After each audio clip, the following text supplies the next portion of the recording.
Gaëtan Kombi, oui, la République démocratique du Congo, comme vous le savez, la date du 18 février, elle reste aussi une date très symbolique pour un pays qui se voit être dans la démocratie totale, où on respecte les libertés des uns et des autres, avec cette constitution du 18 février 2006. Hein. Voilà, aujourd'hui, elle totalise 20 ans directement. 20 ans de cette constitution en République démocratique du Congo. Eh bien, c'est quoi votre lecture par rapport à cette maturité? Parce qu'on sait tous, un enfant de 20 ans, il connaît déjà beaucoup de choses. Alors, la République démocratique du Congo, au lieu de préserver tous les acquis de cette constitution, on est entré, surtout avec le régime actuel, nous voyons les dignitaires de ces régimes, les chantres de ces régimes, venir et dire non, voilà, la constitution, il y a beaucoup de vides, et nous, on peut les couvrir. Au-delà de tous ces vides qu'on peut voir, il y a des articles qui fâchent, qui ne permettent pas au pays de bien avancer. Alors, il faut quand même mettre de côté tous ces articles. La Constitution de la République démocratique du Congo en soi, voilà. Comment vous la jugez 20 ans après? Moi, je la juge que je trouve surtout que c'est 20 ans d'inapplication, pas d'inapplicabilité. Puisque on les dit tout le temps. Oui. D'ailleurs, plusieurs constitutionnalistes les disent. La RDC s'est dotée de la meilleure constitution peut-être d'Afrique. Oui. La constitution qui collait pratiquement à l'état où le pays s'est trouvé et à la perspective qui s'était fixé le pays. Voilà. Donc, moi, là, je pense... c'est à l'époque. Oui, là, c'est à l'époque. Oui, je suis en train d'essayer un peu de... Parce que là, vous dites que c'est avec le contexte, peut-être à l'époque... Qui collait avec les contextes et avec les perspectives du pays. Avec les perspectives du pays, les perspectives de développement. Je m'en vais maintenant expliquer le 20 ans d'inapplication. Dites-moi une seule fois, Génie Toile, certes, c'est vous qui posez cette question, mais quand même, vous êtes également politologue. Vous êtes également politologue. Dites-moi une seule fois où cette constitution a été appliquée à la lettre. Je ne parle pas que du régime actuel, je parle de tous les régimes qui sont passés, tous les gouvernements qui sont passés et qui ont prêté serment sur cette constitution. Dites-moi quel régime a appliqué cette constitution pour qu'aujourd'hui, on en juge de l'inapplicabilité, de l'inadaptabilité ou de l'inadéquation. Avant de juger de l'inadéquation de quelque chose, moi, je pense qu'il faut d'abord expérimenter cette chose-là. Oui. Et moi, je constate au jour le jour, matin, soir, midi, à chaque fois que je m'élève, je constate des violations flagrantes de cette constitution. Une constitution que, aujourd'hui, on commence maintenant à trouver inadaptée. Moi, je ne trouve, avant de trouver cette constitution inadaptée, il faut d'abord l'appliquer. Or, je n'ai pas peur de le dire, aucun régime n'a réussi à appliquer cette constitution pour en juger de l'inadaptabilité ou de l'inadéquation. Donc, en soi, la constitution ne pose pas problème. Mais en soi, les textes ne posent pas problème. Ouais. Jacques Joly l'a dit. Le problème, c'est l'application. Et qui doit appliquer le problème, lorsque vous brûlez, lorsque vous allumez les feux, il ne faut pas accuser l'allumette. Ouais. Aujourd'hui, c'est ça le problème. Malheureusement, nos textes sont devenus comme des petits paillassons pour des acteurs politiques. À chaque fois que ça ne les arrange pas, ils se disent non, mais ça bloque le fonctionnement de tout un pays. Mais quand est-ce que vous avez pris le courage de l'appliquer? Vous n'avez jamais pris le courage de l'appliquer. Aujourd'hui, vous parlez de son inadaptabilité. Moi, je trouve que c'est un faux débat. C'est une pire mauvaise foi. Alors, déjà, sur terrain, vous venez donc... insister sur les personnes aussi qui doivent appliquer cette constitution, les mêmes personnes peut-être qui, au lieu de se baser ou de se concentrer sur l'application de cette constitution, ce sont eux qui viennent encore pour chercher des voies et moyens pour la changer. Là n'est pas le débat, mais le contexte actuel. Parlons du contexte. Est-ce qu'il est toujours adapté? Les textes là, comme on les voit, quand on parle du contexte, on voit la guerre. On voit un pays aussi. Le pays est toujours en paix. Ben, le pays est déjà en paix. Moi, je ne sais pas. Moi, j'ai en face de moi. La guerre dans la mesure où aujourd'hui, c'est vrai, on parle d'une agression.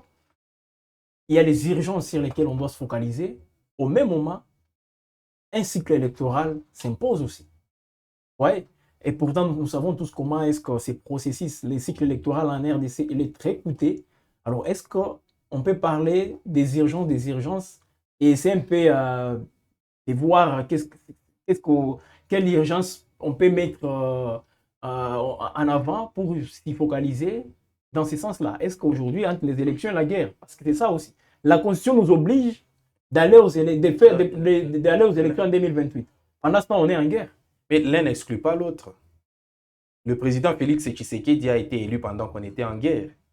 Après, pendant qu'on était en guerre, aussi bien en 2018, où Beni et Yumbi, je pense, avaient été écartés, qu'en 2023, lorsqu'il s'est fait réélire, là, ça ne posait pas problème, mais comme c'est la fin de son mandat, il faut maintenant trouver des excuses pour ne pas aller aux élections. Moi, je pense que ça, c'est un faux débat. Mais la situation a évolué aussi. Mais j'aimerais aujourd'hui que ceux qui défendent mordicus les changements de la Constitution viennent avec les arguments. Je suis prêt à débattre avec tout le monde, y compris avec Félix Tshisekedi. Pourquoi? Parce qu'ils viennent avec les arguments. Qu'ils viennent avec des arguments. Quand même, vous avez les parce que l'argument de dire 20 ans après, la Constitution est devenue désuète et elle n'est plus adaptée à la réalité. Moi, je pense que ça, c'est un faux débat. C'est un faux argument. Un faux argument qui ne tient sur... Ils disent que c'était une Constitution de belligérants. Mais dites-moi une seule disposition de la Constitution des belligérants. Dites-moi une seule disposition de la Constitution qui ressemble à celle des belligérants. Dites-moi. Il n'y en a pas une seule. Voilà pourquoi moi, comme je vous l'ai dit, je suis prêt à débattre avec tout le monde. Que tous ceux qui, les turéféraires du changement de la Constitution, qu'ils viennent un à un. Même le président Félix Tshisekedi, j'aimerais que l'on s'asseye, qu'on fasse... Kabouya, alors. J'aimerais que l'on s'asseye avec Augustin Kabouya et qu'il me dise, voilà les arguments qui font qu'aujourd'hui, les changements de la Constitution soient une nécessité pour le développement du pays. Il n'y en a pas. Et encore que, M. Jenny Touane, puisqu'il s'agit de ces débats liés au changement de la Constitution, par quel mécanisme le régime actuel changera la Constitution? Par quel mécanisme? Il n'y a aucune disposition de la Constitution actuelle qui prévoit son propre changement. Il n'y en a pas.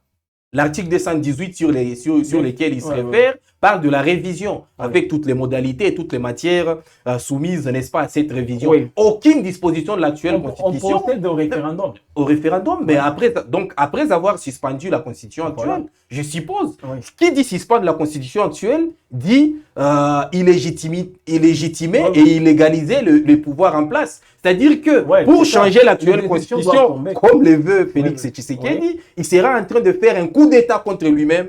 Vous avez déjà vu ça dans l'histoire de l'humanité. Un président qui fait un coup d'État contre lui-même pour, n'est-ce pas, changer une Constitution, ça n'est jamais arrivé. En des termes institutionnels, ou pour rester beaucoup plus dans la légalité, il fera un coup d'État constitutionnel. Contre lui-même. Et du coup, son pouvoir. Mais il peut faire un coup d'État. Puisqu'il a prêté serment sur cette Constitution. Il peut faire un coup d'État contre lui-même, et c'est lui qui sera le premier bénéficiaire. Comment? De ces mêmes coups d'État. Parce que malheureusement, le peuple congolais est suffisamment dupe pour comprendre. Donc, Félix Tshisekedi, en faisant le coup d'État contre lui-même, ça voudra dire quoi? Ça voudra que les régimes... Constitution, y compris lui comme institution. Comme institution. Évidemment, il a prêté serment sur cette Constitution. Tous les députés ont été, comment dirais-je, ils ont été élus sur cette Constitution. Ils ont d'ailleurs été installés sur cette Constitution. Même la Cour constitutionnelle tombe. Vous imaginez, donc on sera en train d'être dirigé par un régime de fait qui n'est pas du tout différent d'un régime de putschistes qui vient de prendre le pouvoir. Mais pendant cette période-là, comme ce qui s'est passé, c'est un peu comme... C'est ça. Ça sera comme une rébellion. Des faits. Ça sera comme une rébellion. Donc Félix Tshisekedi deviendra rebelle dans son propre pays contre lui-même pour changer la Constitution. Juste une transition. Pendant cette transition-là, pendant cette transition-là, l'entrée de gérer. Et ne vous en faites pas. Et qui lui donnera ces pouvoirs-là de gérer pendant cette transition-là? Avec les arguments de dire, voilà, il y a des dispositions de cette même Constitution qui disent le président de la République. Mais cette Constitution sera déjà suspendue. On ne peut pas remplacer une Constitution par une autre pendant que la précédente Constitution ne prévoit pas les mécanismes de son changement.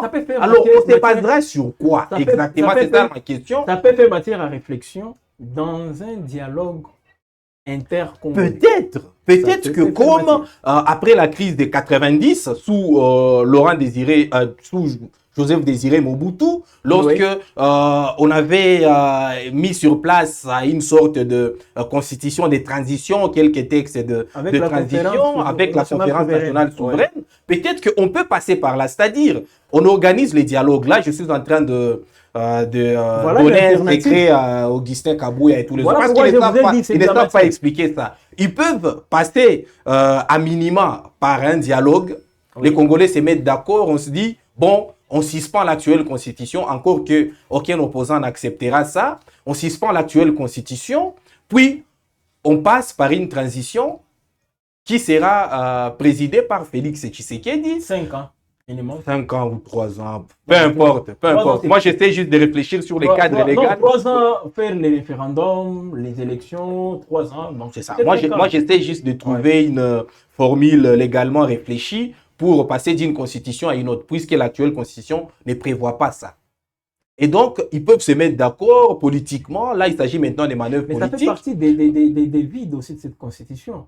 Pourquoi tout ça Parce que c'est parce que il faut tenir compte des caprices. J'en reviens maintenant au contexte, à l'exposé des motifs de la Constitution de 2006. Oui. Qu'est-ce dit l'exposé des motifs de la Constitution de 2006? Puisque la Constitution de 2006, il s'avère qu'elle avait mis beaucoup de verrous. Oui. Pourquoi elle avait mis beaucoup de verrous, beaucoup de barbelés sur certaines valeurs dont le mandat... Les matières qui ne peuvent pas... Voilà, les matières verrouillées, comme on les appelle. Pourquoi la Constitution de 2006, celle qui est en cours légal en République démocratique du Congo, avait mis autant de barbelés? C'était justement pour éviter les affres des velléités ou disons de la boulimie politique de politiciens dans l'époque. Ça ne suffit pas. Les politiciens dans l'époque qui avaient un tel appétit que si on laissait une brèche au changement de la Constitution de 2006, je vous assure qu'on ne l'aurait plus à l'heure actuelle. Et donc, connaissant très bien les comportements de l'homme politique congolais, cette Constitution est venue verrouiller et limiter, n'est-ce pas, ses dégâts. Voilà pourquoi aujourd'hui, et d'ailleurs c'est là que j'ai rejoint Olivier Kamitatou, comme aujourd'hui, le régime actuel se sent finalement, comment dirais-je, cadenassé par cette constitution, ce qui est d'ailleurs normal, puisque la constitution est faite, n'est-ce pas, pour limiter l'action politique, pour limiter les dégâts de l'action politique. Comme aujourd'hui, les politiciens actuels qui gouvernent la RDC se sentent maintenant limités dans leur action, dans leur bavure par cette constitution, eh bien, ils trouvent que c'est une constitution qui n'est plus adaptée.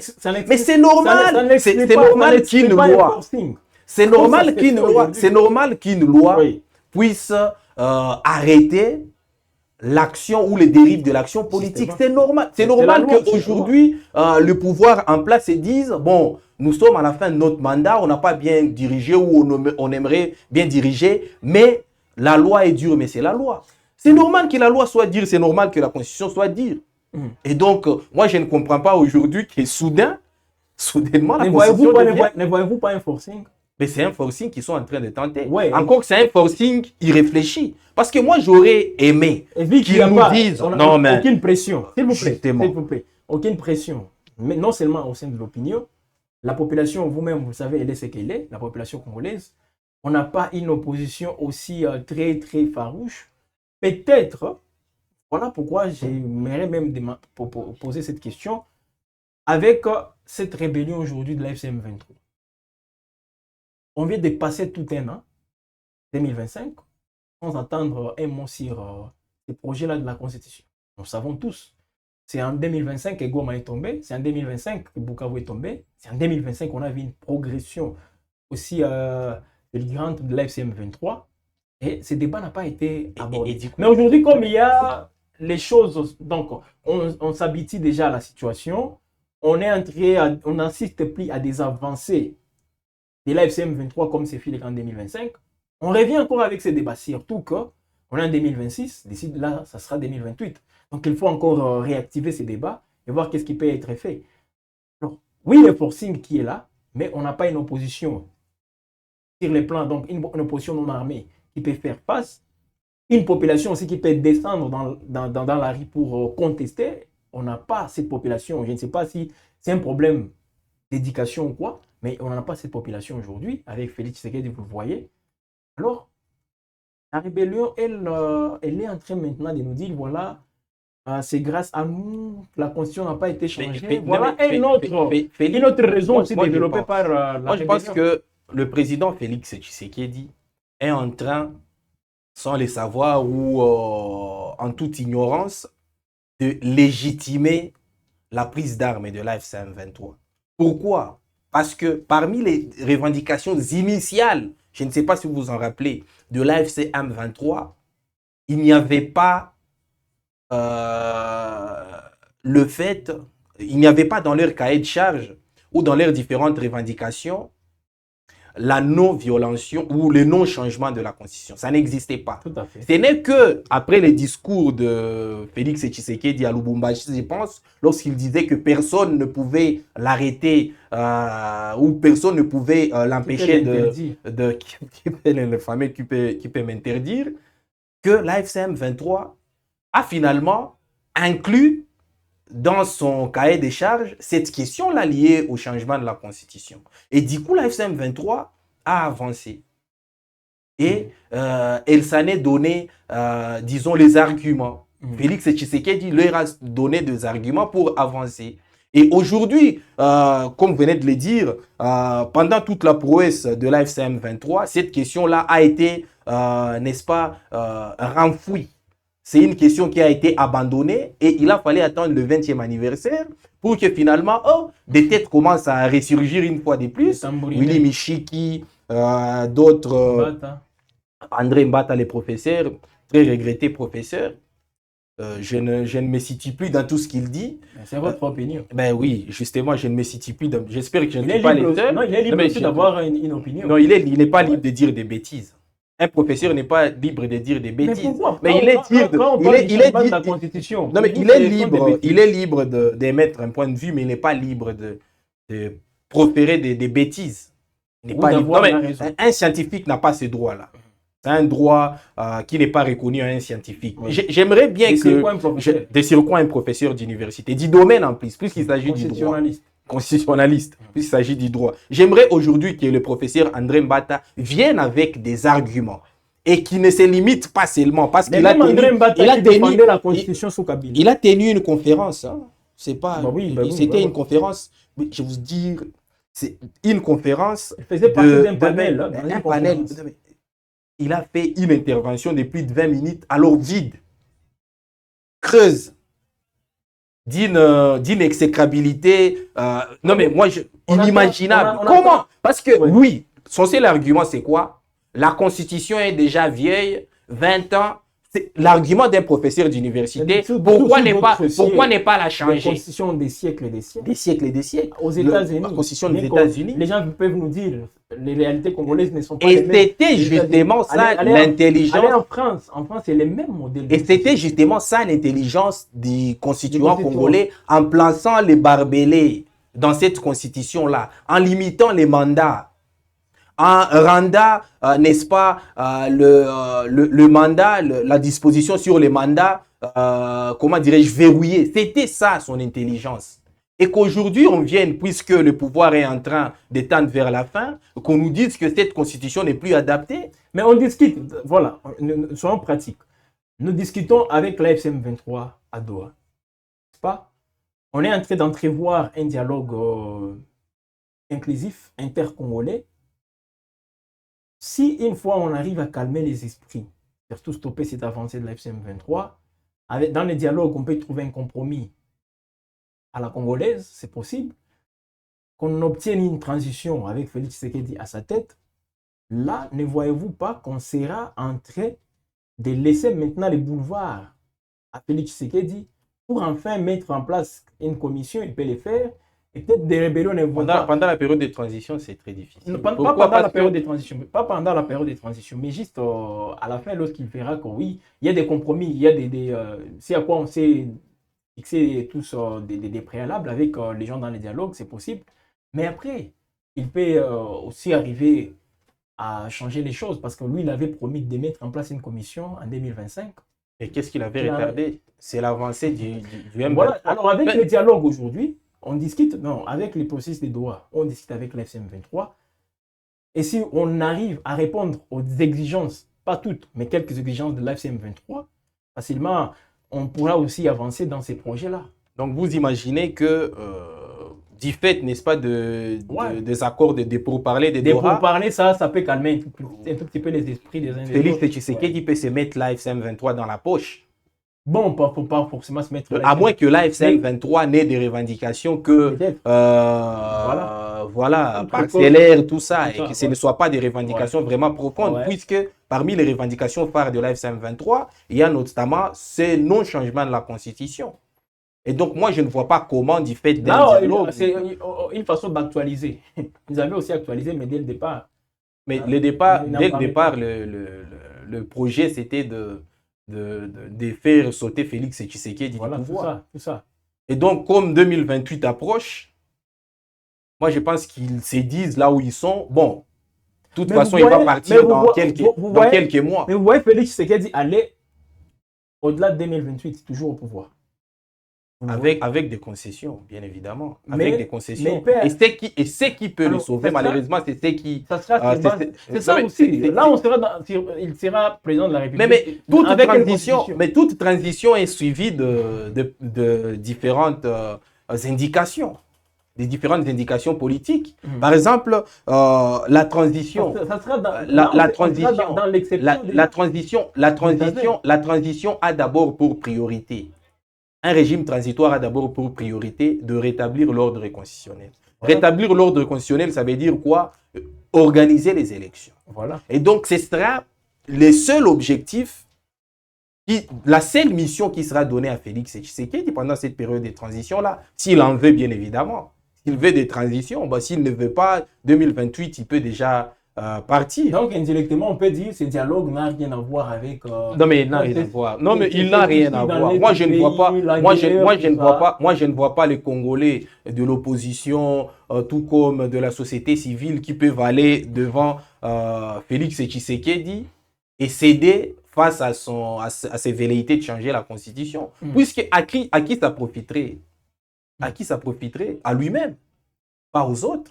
Puisque aujourd'hui, si on déverrouille cette disposition liée au nombre de mandats, il se représentera et on sait tous que les élections, il y aura un saupoudrage d'élections et il sera une nouvelle fois élu. On n'organise pas les élections pour les perdre. Donc personne n'admettra que Félix Tshisekedi puisse changer la Constitution. Voilà, personne n'admettra. Mais avec la transition, tout peut arriver aussi. Hein. Peut-être revoir à zéro ces deux mandats. Pourquoi pas? C'est impossible. Ça peut aussi tourner autour de ça parce que nous sommes avec la transition, on comprend tous qu'on ne sera plus dans l'ordre. La transition, déjà, pour qu'il l'ait. Elle est extrêmement constitutionnelle. Pour qu'il ait cette transition, pour que Félix Tshisekedi l'ait, il devra faire des concessions. Il devra donner des garanties. Comme Joseph Kabila, après les accords de la Saint-Sylvestre, il avait donné des garanties en disant qu'il ne se représentera pas.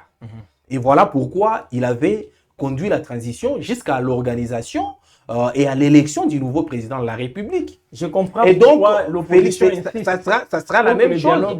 Pour que Félix Tshisekedi ait droit à une transition, il devra donner la garantie de ne plus se représenter. Voilà, disons quelques messages.